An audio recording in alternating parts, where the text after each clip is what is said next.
पर्वतनी एकादशी व्रत कथा। राधे राधे दोस्तों। एकादशी वर्ष के प्रमुख व्रतों में से एक है। एकादशी व्रत भगवान विष्णु की पूजा के लिए समर्पित है।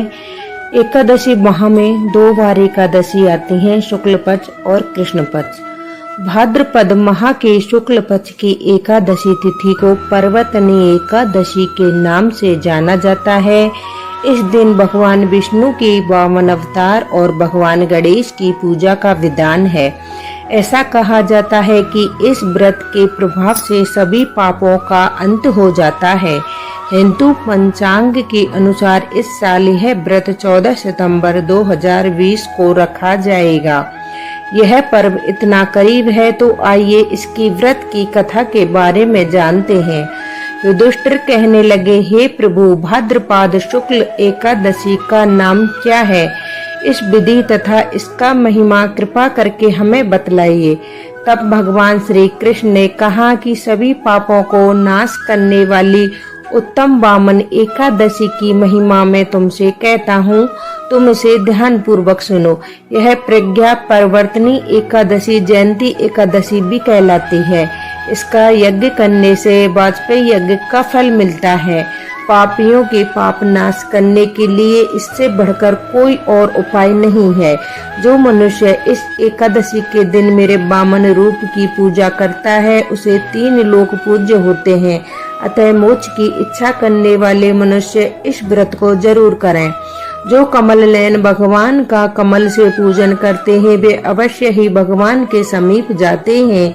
जिसने भाद्रपद शुक्ल एकादशी के उपवास और पूजन किया उसने ब्रह्मा विष्णु सहित 3 लोकों का पूजन किया।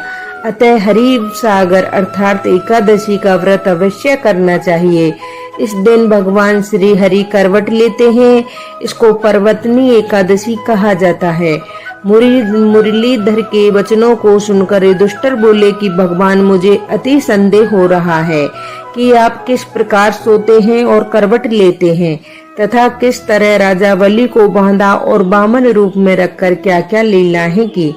चतुर्मास के व्रत की क्या विधि है तथा आपको शयन करने पर मनुष्य क्या क्या कर्तव्य है, इससे आप मुझसे विस्तार से बताइए। तब श्री कृष्ण ने कहा, हे राजन, अब आप सब पापों को नष्ट करने वाली कथा का श्रवण करें। त्रेता युग में बलि नाम का दैत्य था। वह मेरा परम भक्त था। विविध प्रकार के वेद सूक्तों से मेरा पूजन किया करता था और नित्य ही ब्राह्मणों का पूजन तथा यज्ञ का आयोजन करता था। लेकिन इंद्र से द्वेष के कारण उसने इंद्रलोक तथा सभी देवताओं को जीत लिया था। इसी कारण सभी देवता एकत्रित होकर सोच विचार कर भगवान के पास गए।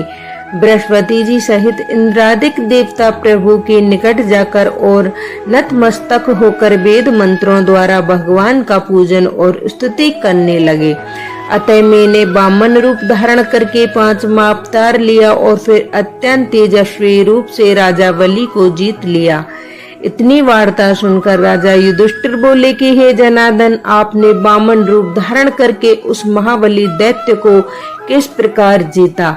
तब भगवान कृष्ण कहने लगे, मैंने बलि से 3 पग भूमि की याचना करते हुए कि ये मुझको 3 लोक के समान है और ये राजन, यह तुमको अवश्य ही देनी होगी।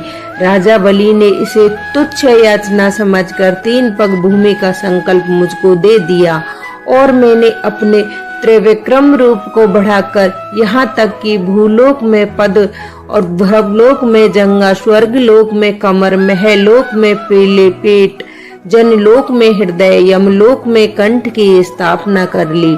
सत्यलोक में मुख, उसके ऊपर मस्तक स्थापित किया। सूर्य, चंद्रमा आदि सब ग्रह, गण, योग, नक्षत्र, इंद्रादिक देवता और शेष आदि सब नागगणों ने विविध प्रकार से वेद सूक्तों से प्रार्थना की। तब मैंने राजा बलि का हाथ पकड़कर कहा कि हे राजन, एक पद से पृथ्वी, दूसरे पद से स्वर्ग लोक पूर्ण हो गए।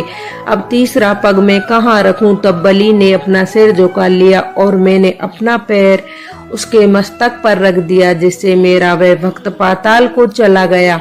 फिर उसकी विनती और नम्रता को देखकर मैंने कहा कि हे बलि, मैं सदैव तुम्हारे निकट ही रहूंगा।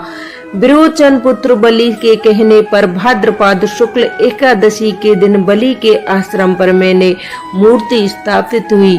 इसी प्रकार दूसरी क्षीर सागर में शेषनाग के पृष्ठ पर हुई। हे राजन, इस एकादशी को भगवान सहन करते हैं और करवट लेते हैं, इसलिए तीनों लोकों के स्वामी भगवान विष्णु का उस दिन पूजन करना चाहिए। इस दिन तांबा, चांदी, चावल और दही का दान करना उचित होता है।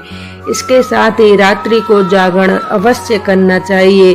जो विधि पूर्वक एकादशी का व्रत करते हैं वे समस्त पापों से मुक्त होकर स्वर्ग में जाकर चंद्रमा के समान प्रकाशित होते हैं और यश पाते हैं। जो साधक इस कथा को पढ़ते हैं और सुनते हैं उनको हजारों अश्वमेघ यज्ञ का फल प्राप्त होता है और श्री हरि की कृपा सदैव के लिए प्राप्त होती है।